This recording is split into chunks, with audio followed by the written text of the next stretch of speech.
What's up guys, Reef NYC back with another video, and today I'm going to show you how I cycle all of my tanks. So let's get started.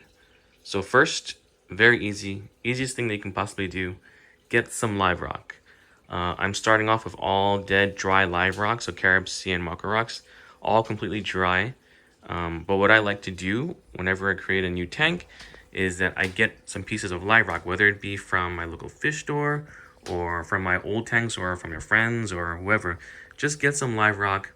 It helps speed up the cycle, get some bacteria into your tank. Make sure your rocks are clean, make sure they don't have any aptasias or flatworms or anything like that. So make sure you have a good source of where your live rock is coming from and just put it in your tank. Let it sit in your tank.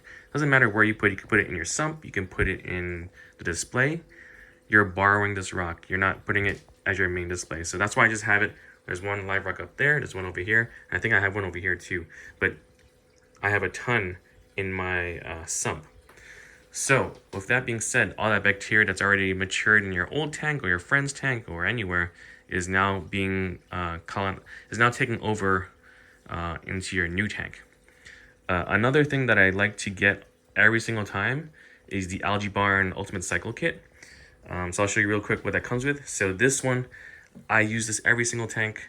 This is the Fritz Turbo Start. You can check every single tank that I've created on YouTube. Always get the Fritz Turbo Start 900. This comes into the Ultimate Cycle package. Also the Algae Barn Nitro Cycle. There you go, right there. To make sure you're dosing correctly per your instructions, right there.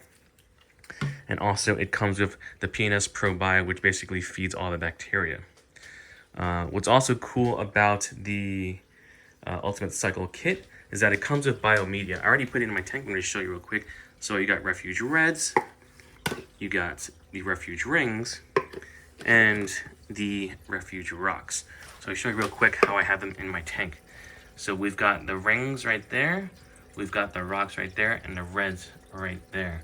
It also comes with ceramic media too, like cylinders, like cups, which is pretty cool.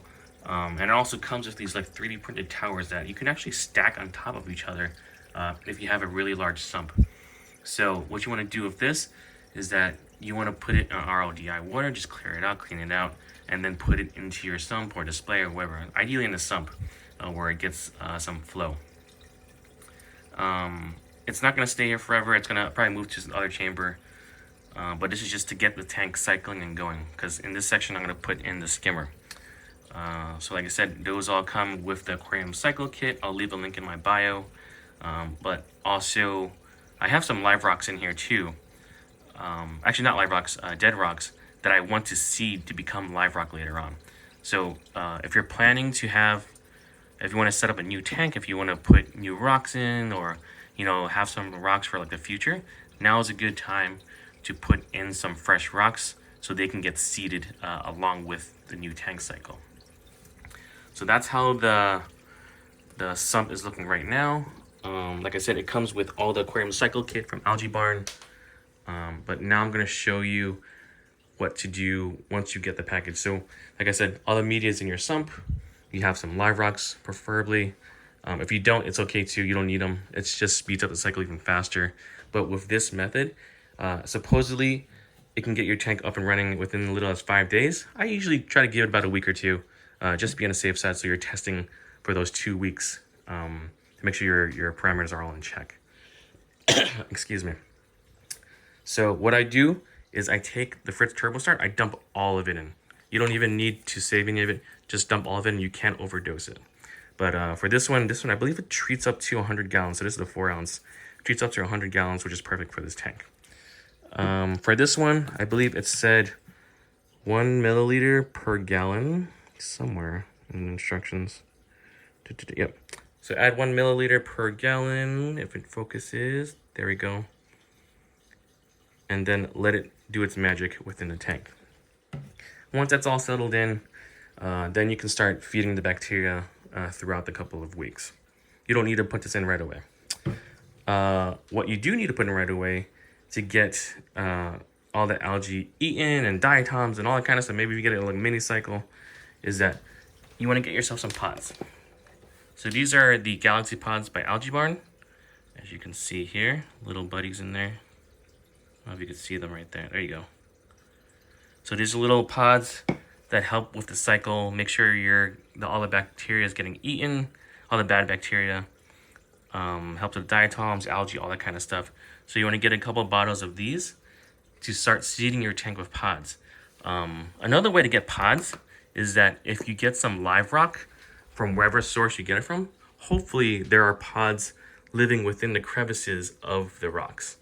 So that's a way to get pods in your tank without having to get the galaxy pods. I highly recommend galaxy pods because you're getting like millions and thousands of pods at one start rather than hoping there's some pods within those rocks.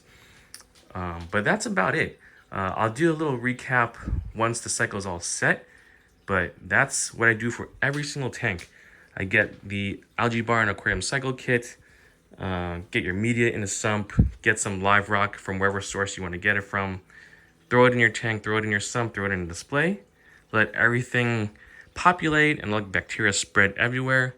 Then you want to start testing maybe like a week later or 2 weeks later to make sure your ammonia levels and nitrate levels are all in check, and then you're ready to go put in livestock and fish and all that kind of stuff.